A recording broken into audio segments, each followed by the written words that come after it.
Here's something that might shock you. Wisconsin residents could witness one of nature's most spectacular light shows right in their own backyard this weekend. And most people will probably miss it entirely. The Aurora borealis, commonly known as the Northern Lights, is preparing to put on a dazzling performance that could stretch across 16 states, with Wisconsin sitting in the prime viewing zone. But here's where it gets controversial. While everyone's talking about traveling thousands of miles to Iceland or Alaska for this experience, the same breathtaking phenomenon might be dancing across your local sky on August 18th and 19th. According to forecasters at NOAA's Space Weather Prediction Center, the entire Badger State stands a remarkable chance of witnessing this celestial spectacle on August 18th. However, by August 19th, the Aurora zone will likely retreat northward, limiting visibility to Wisconsin's northern regions only. Now, let me explain what makes this forecast so special. And this is the part most people miss. Scientists use something called the KP index to measure geomagnetic activity, which directly affects aurora visibility. Think of it as a scale that tells us how far south the northern lights will venture from their usual polar home. On August 18th, we're looking at a KP index of 5, while August 19th shows a more modest reading of 3. What does this mean for you? When the KP index reaches these levels, the auroras don't just become visible further south. They actually become more vibrant and active. It's like nature is cranking up the brightness and adding more dance moves to the show. The higher the index, the more dramatic the display becomes as the lights venture away from their typical polar boundaries.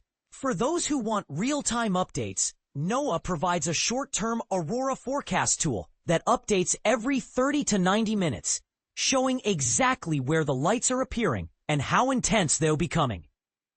It's like having a cosmic weather radar for aurora hunters. But here's where Mother Nature might throw a curveball, and this could be the most frustrating part of the entire forecast.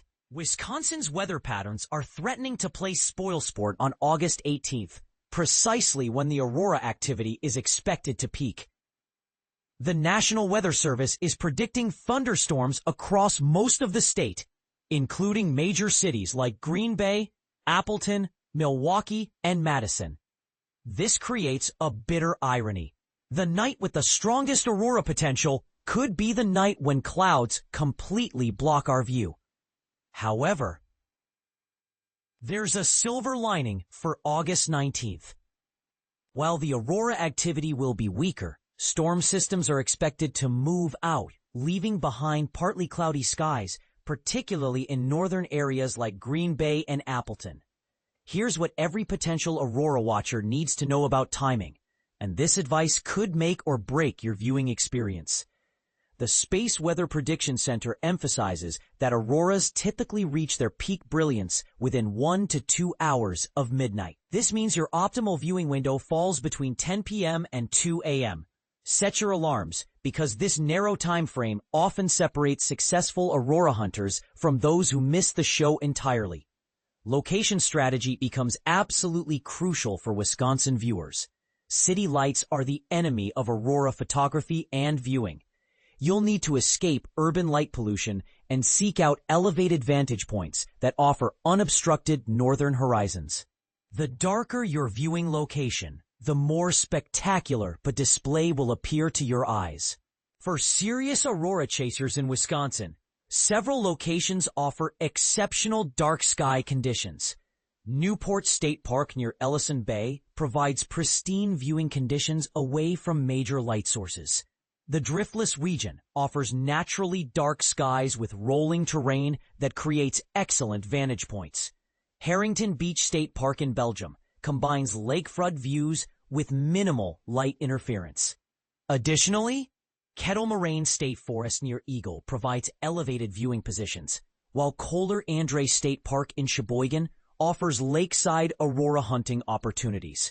For those seeking a unique perspective, Parnell Tower near Plymouth delivers an elevated platform that could provide spectacular panoramic views of any aurora activity. But here's something that might spark debate.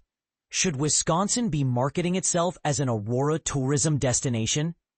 While other regions spend millions promoting their northern lights viewing opportunities, Wisconsin quietly offers similar experiences much closer to major population centers. Is the state missing a massive tourism opportunity?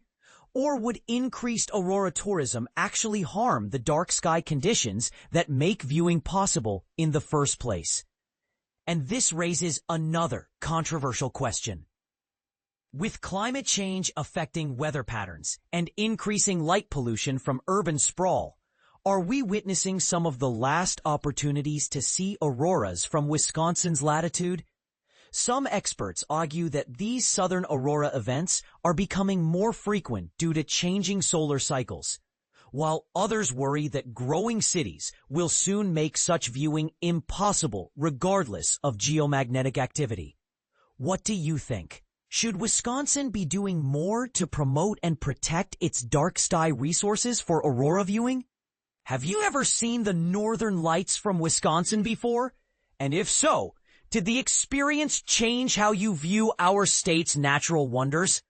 Share your thoughts and experiences, whether you're a skeptical first-timer or a seasoned aurora veteran who thinks the hype is overblown.